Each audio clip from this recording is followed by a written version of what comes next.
Greetings, fiends, and welcome to the condensed version of the Friday night show, which was the finale of the 1960s sci-fi, horror, and fantasy film series. Typically, I present these every Sunday afternoon for your ADHD fix. So we begin with a couple of the best films that the 1960s has to offer. That is Day of the Triffids and The Haunting.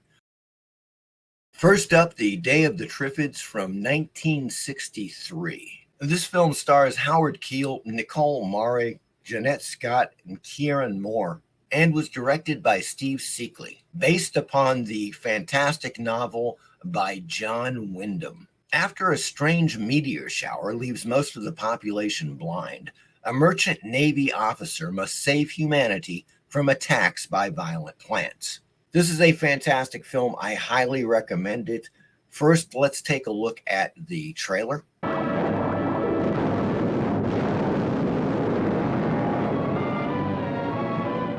The Day of the Triffids, when terror rained from the sky.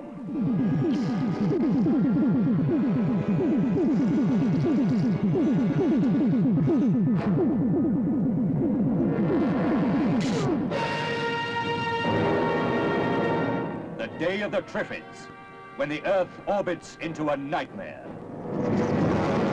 When the solid world of everyday reality disintegrates. And the whole population is driven by fear towards insanity. The Day of the Triffids, when destruction closes in from every side. Pilot, is he blind too?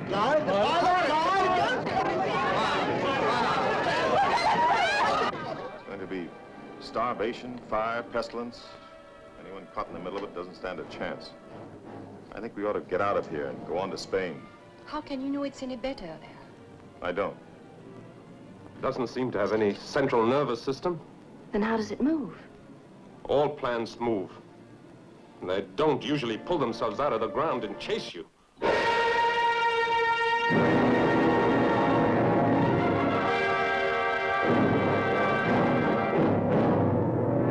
The Day of the Triffids, when law and order are overwhelmed in an avalanche of terror.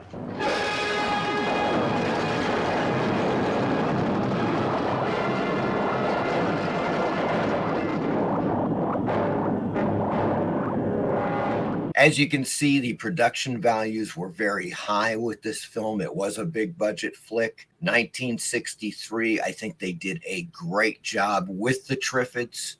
You know, it's hard to do special effects, practical effects for giant walking, man-eating plants. And I think they did a great job, especially for 1963. They look fantastic. Well acted, well produced, particularly like the way that they look at various groups and how they deal with these Triffids. The lighthouse sequences for me are particularly great. But that being said, if you want a more accurate version of Day of the Triffids, I highly recommend the 1981 BBC series called Day of the Triffids, which simply follows the book better. And I think that the way that they dig into the various aspects of horror, it's not just that you have Triffids everywhere attacking people. You have millions upon millions of people that are now blind overnight. Those blind people are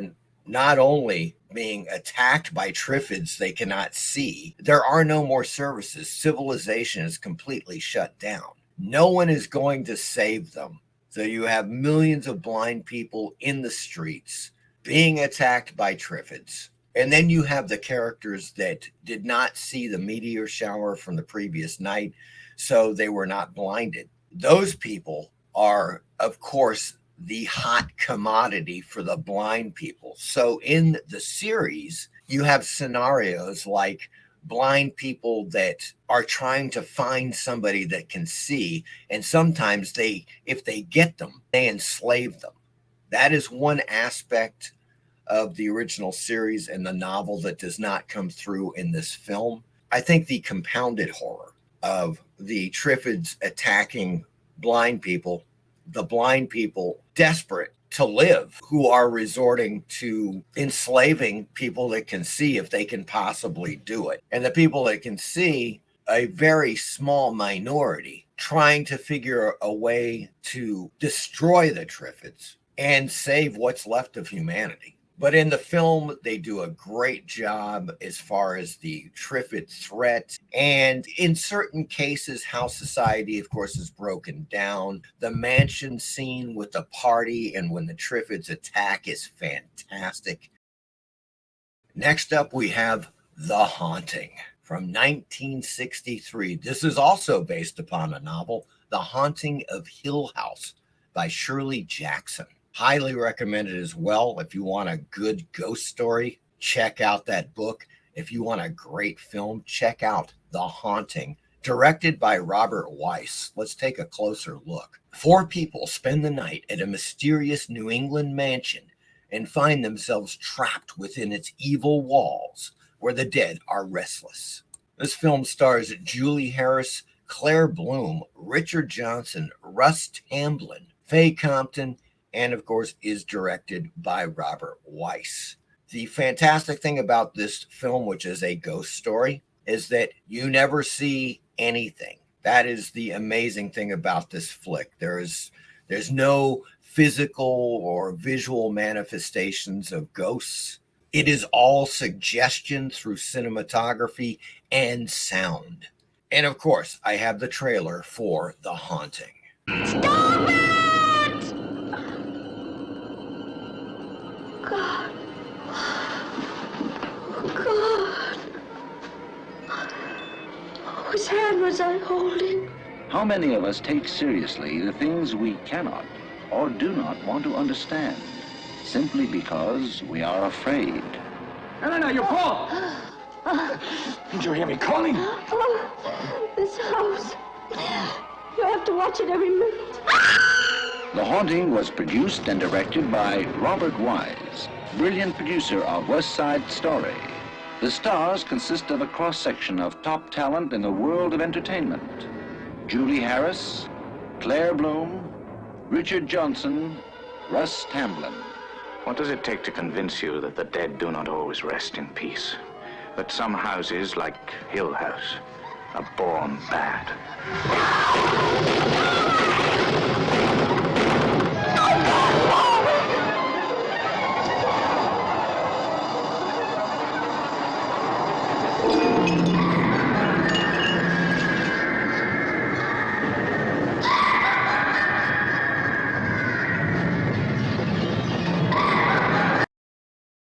Next up, one of my personal favorites from the 1960s, Devil Doll from 1964.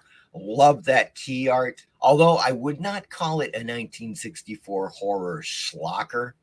It's actually a good film, folks. Devil Doll is really well done. It's a very low budget film, probably 1/20th of the Day of the Triffids budget. 1964, Devil Doll. A ventriloquist and his doll perform a highly successful double act until a mysteriously animated dummy starts to defy his master's orders. Excellent cast with Bryant Holiday, William Sylvester, Yvonne Romaine, Sandra Dorn, and Nora Nicholson. Directed by Lindsay Shontiff. Naturally, I have a trailer for you. A wooden doll, strangely, terrifyingly human. Plaything of the devil. It talks. In Berlin, 1948. Find me. Hugo, she said you were ugly. Look into it. So deep and rich and red and warm. He's calling me, Mom. Please make him stop. But there are no obvious answers, no mechanical tricks, nothing but sheer horror that grows and grows and explodes into violent, murderous action. You'll learn the dummy's sinister secret only at the very end of this most unusual suspense thriller. But for maximum shock, See it from the beginning. Devil Dog. Obviously, it's a midget or doll that is portraying the ventriloquist dummy as it walks around and so forth. I would call it more of a supernatural mystery thriller with strong horror elements. Next up on the list, of course, Mario Bava is all over the place in the 1960s, and this is another example of Bava's fantastic cinematography. There is no doubt about that. I recommend Kill Baby Kill for the cinematography alone, the sets, the atmosphere. Excellent. As it says, Kill Baby Kill, 1966. A Carpathian village is haunted by the ghost of a murderous little girl, prompting a coroner and a medical student to uncover her secrets. And the story is interesting enough, folks. I don't think it's one of Bava's best. It is definitely worth seeing at least once, and it is on Tubi now. So I do recommend that you check it out, especially if you're a Mario Bava fan. Next up, a film that was lost for years and has been found, and it's now on Tubi. Believe it or not, it's a Czechoslovakian film called Prague Nights. Prague Nights, 1969, released by Deaf Crocodile Films. A long-lost 1960s Czech horror anthology film containing 4 stories filled with magic, giant golems, and satanic visitors. Recommended, folks. If you have not seen it, it is definitely worth watching. Now, that being said, as far as I'm concerned, a lot of it is more just fantasy oriented. I don't know if I would call it a horror anthology film per se, but it's well done. It looks great. It's in color. The Golem story is actually quite good. And it's fantastic that it's actually on Tubi. I don't know how many other platforms have this film, but I salute Tubi for having it.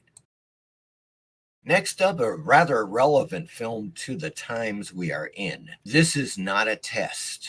1962, a Cold War era drama about a highway patrolman relaying evacuation plans to motorists after word breaks out that a nuclear attack has hit the USA.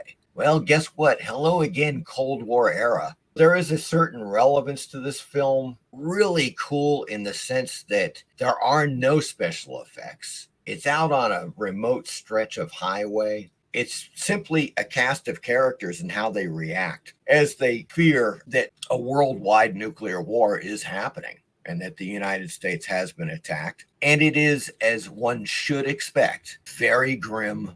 There is no happy ending here, folks, because with nuclear war, there is no happy ending and nobody wins. Moving on, folks, we take a trip across the pond to Hammer Studios and The Gorgon from 1965, starring Christopher Lee, Peter Cushing, Richard Pascoe, and directed by the one and only Terence Fisher.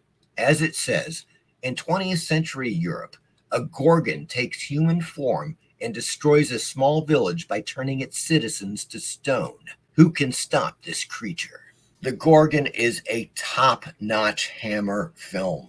The cinematography is excellent. I love the way that they do the Gorgon, the way that she's lit in the shadows. The lighting is spectacular in this film. Peter Cushing, Christopher Lee, the whole cast, Richard Pascoe, Barbara Shelley, top-notch Hammer film, highly recommended. Check out this trailer.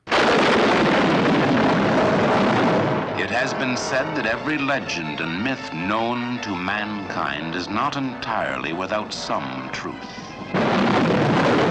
It was here, under a full moon, in the little village of Van Dorf, that an ancient legend suddenly terrifyingly came to life.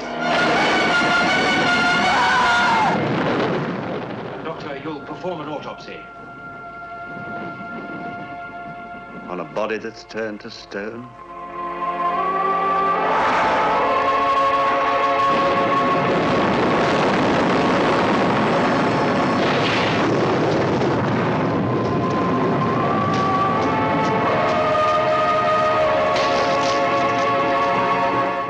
Have you ever heard of Megara? Megara. It's said that when mortals looked upon her face, they were turned to stone. Leave Vandorf before it's too late. What is it you're afraid of? I'm afraid for you. Or of what I may discover, if I remain. We want you out of this house, mister. Now. For 2,000 years, Megara the Gorgon had kept her evil peace. But now this strange, unearthly creature returns to petrify every human being who crosses her path. Starring Peter Cushing as the doctor. Did his strange talents direct him to medicine or murder? Christopher Lee as the professor, confronted by a conspiracy of silence that paralyzed a village with terror. Megara died 2,000 years ago. It's her spirit we're concerned with today. It's found a resting place in somebody. Also starring Richard Pascoe, Barbara Shelley, Michael Goodliff. The terrifying realism of the Gorgon. She comes to life and brings death to all those who look upon her face. Carla! I am waiting for Carla, Mr. Hines.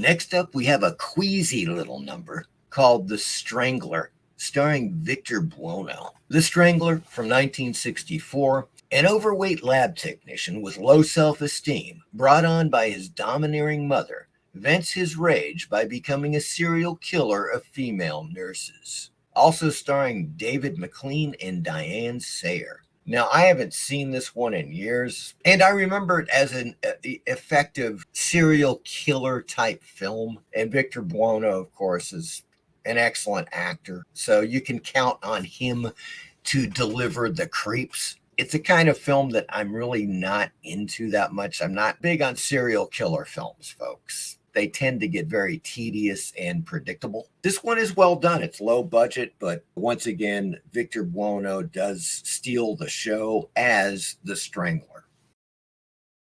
Next up, we have Circus of Horrors. Boy, do I remember this one as a kid. Definite impact on my young, fragile mind. Various scenes, of course, it's in a circus where people are performing circus acts and they get horribly killed, right? That is the gist of Circus of Horrors from 1960.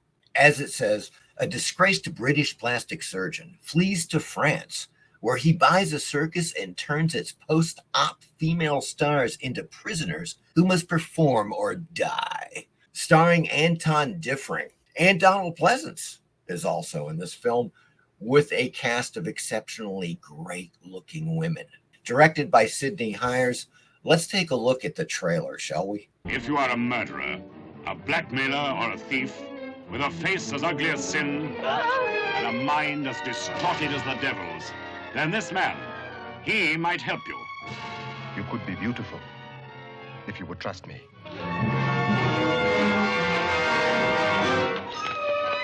Think twice before you join his Circus of Horrors.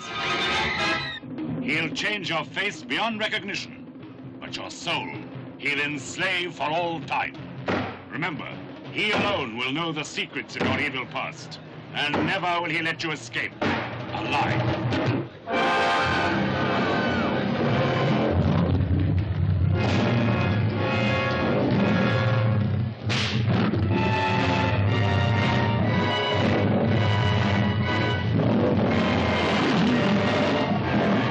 Anton Diffring as Dr. Schüler, who rose to glory in a trail of blood. Erika Remberg as one of the girls whose face and fate he changed, but not her mind. You can't frighten me. These others, they've been stupid, just plain stupid. What others? The late unlamented ones, who have died so suddenly and so strangely. This is the little girl with the maimed face who was forever beholden to him, I am beautiful. who grew from innocent childhood into trusting adolescence. I would do nothing to hurt you. I owe you so much. I love you so much. She was his one weakness. This maniac who first healed and then killed.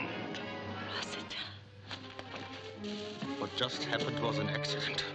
Every second is filled with unexpected danger and terror. As a doctor, a specialist in horror, uses his sinister skill to make a circus of criminals perform at his bidding.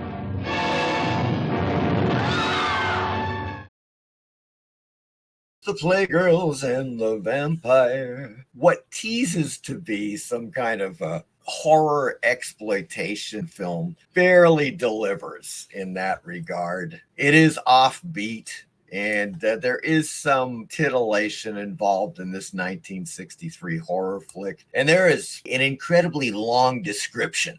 Check this out. A troupe of European exotic dancers and their piano player, led by a bumbling manager, stumble upon a castle after encountering a storm. The castle, inhabited by Count Gabor, his assistant, and a vampire, is little refuge for the traveling showgirls as they slowly fall under the spell of the undead demon.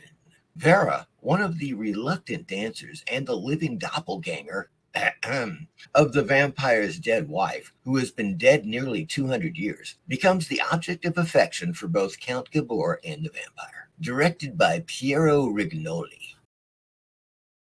We got a classic horror anthology film from the 1960s, Dr. Terror's House of Horrors, 1965. 5 passengers aboard a British train receive readings from a fortune teller which predict the gruesome directions their lives will take. Starring Peter Cushing, Neil McCallum, Ursula Howes, Christopher Lee. Donald Sutherland is also in this film, directed by Freddie Francis. The one thing I'll say about Dr. Terror's House of Horrors is that it's got a few really good sequences in it. It's kind of a hit and miss horror anthology film, but the sequence that really got me was the hand sequence with Christopher Lee and Michael Goff. The wraparound of the gentleman in the train as Peter Cushing is reading their tarot cards. All of that stuff works really well. It's just that there's a couple of sequences that I thought were flat, but definitely worth seeing. I've seen it a few times.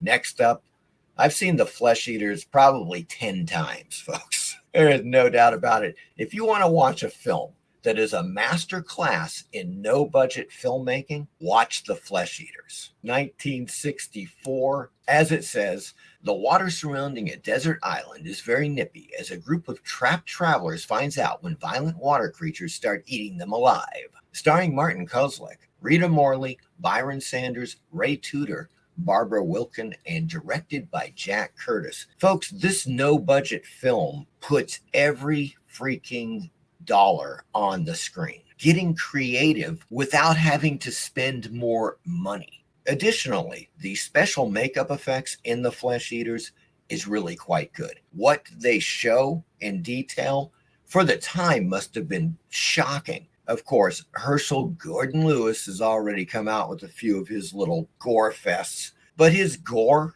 his graphic gore, is really crap, in my opinion. It looked fake. It looked like he just bought gallons of red paint and mannequin parts. Just really fake looking stuff. The gore in this really looks good. When the people are being attacked by the flesh eaters and they're being eaten alive, it really works well. As a kid, this was one of those films where you remember it. You remember those sequences, like the guy on the raft as he's being eaten alive and he's screaming. They do a great job, and I highly recommend it. The Flesh Eaters, folks, it is on Tubi. You got to check it out.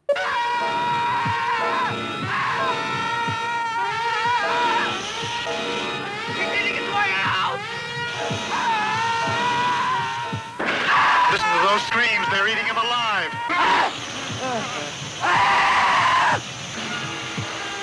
Keep singing things want flesh, any kind of flesh. And once they sense it, they'll eat their way through anything that comes between them and their meat. They stood alone, surrounded by the most abominable threat ever faced by human beings. Don't touch those things!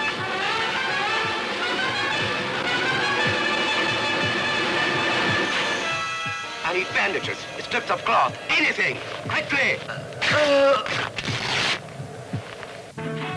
One by one, half mad with terror, they turned upon each other. You'll die first, Butcher! You'll die first! You killed her! Animal!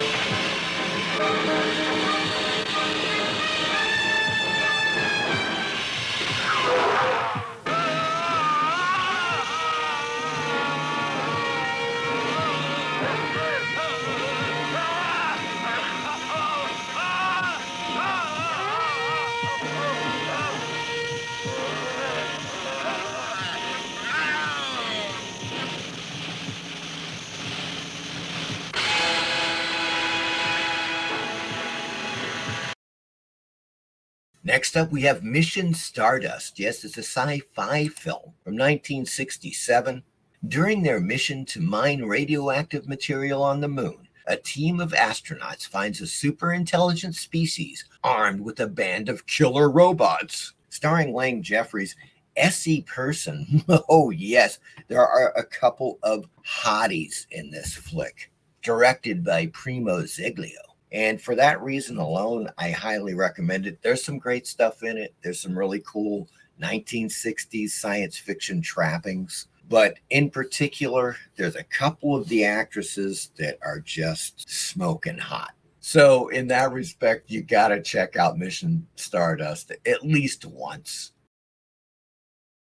One of the great genre series of all time. There's no doubt about it, not just of the 1960s, The Prisoner. Presented by the Shout Factory on Tubi, all 17 episodes. After he resigns from his job, a secret agent man, Patrick McGowan, is abducted and taken to what looks like an ideal village, except it is really a bizarre prison. The Prisoner hits on so many levels. There's science fiction, there's fantasy, there's surrealism that is just so good. The production values, the way that the village is portrayed, the special effects in this film work very well for the most part. Everything about it, the acting is great, the dialogue, the scripts, the stories, the entire main story. It's number 6, folks. In some way, we are all number 6. Next up, we have kind of a weird one. It is Schlock, The Secret History of American Movies. This is a documentary. You notice the cover there, okay? And when I saw the cover, this is a while back, I was like, okay, the woman looks familiar. I don't know what movie that's from. What is the film? So Friday night, I posed that question. The first answer I got was from Stephanie Beaton, who said that the actress in question on this poster is Pat Barrington. Now, that is correct, but I was looking for the movie that it was from. Fortunately, after the show, I got a comment from another viewer, 8-Bit Snake Boy, had found the film. Believe it or not, and it is The Agony of Love from 1966, starring Pat Barrington. On a few levels, this is quite interesting. First off, it's not really a genre film. Then I started looking at the particulars on the IMDb page here. Writer and director, William Rotsler. Folks, I knew William Rotsler. That's the funniest thing about this. Apparently, this was the first feature film that William Rotsler ever made, right? In the late 70s, early 80s, when I was a teen, I was living up in Lancaster in the high desert, about 70 miles north of Los Angeles.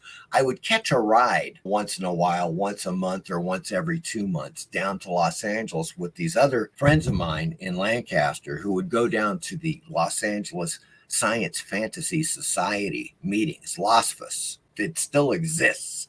And William Rotsler was also a member. Bill Warren, was a member. Now, Bill Warren wrote Keep Watching the Skies, which I helped him on as far as promotion of the film. William Rotsler, I remember quite well attending some of these Las Vegas meetings, but also at conventions, because William Rotsler was an artist as well. That's what I knew him for. I didn't even know he made films at the time. William Rotsler, born 1926, died 1997, was an American artist, cartoonist, and science fiction author. Rotsler was a 4-time Hugo Award winner and 1-time Nebula Award nominee. That's what I remember him for, folks, his art. He did a ton of fan art, and for which he won some Hugo Awards. And he was also a science fiction writer. And I talked to him. I went to conventions. He would always have a table. He would draw these really funny little cartoons, and he would sell them at the convention. You could tell him what you wanted, like one of those, and he would do like whip up this quick cartoon based upon what you wanted. Typically humorous type of stuff. That was basically it. That's how I knew William Rotsler. And it's so funny that it turns out that he was the writer-director of Agony of Love. Next up, folks, we have Pyro, The Thing Without a Face, 1964. A brief but fiery affair turns a mild-mannered engineer into a disfigured, vengeance-driven monster when his mistress tries to destroy his family. Starring Barry Sullivan, Martha Heyer, Sherry Moreland, Fernando Hilbeck, Soledad Miranda, and directed by Julio Cole and Luis Garcia.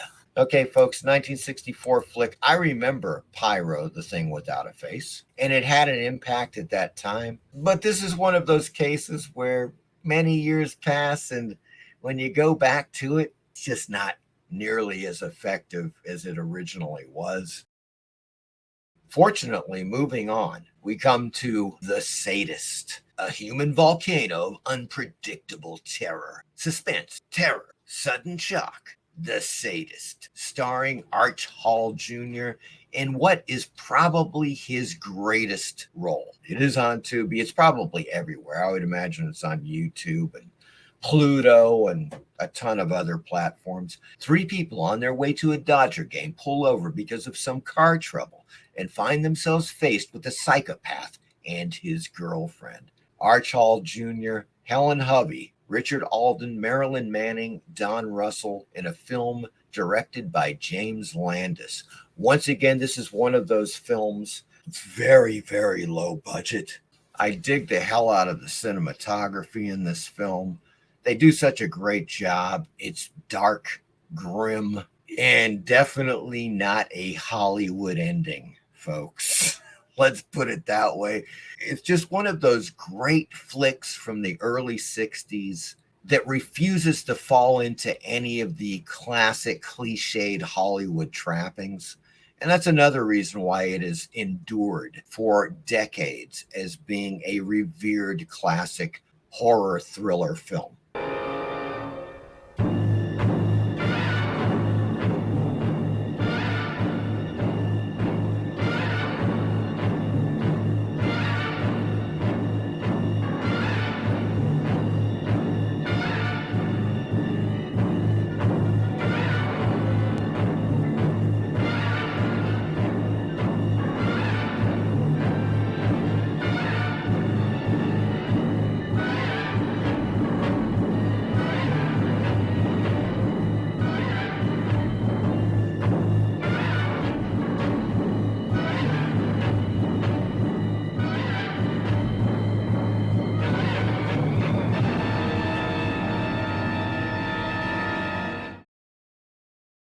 And last but not least, folks, 13 Ghosts.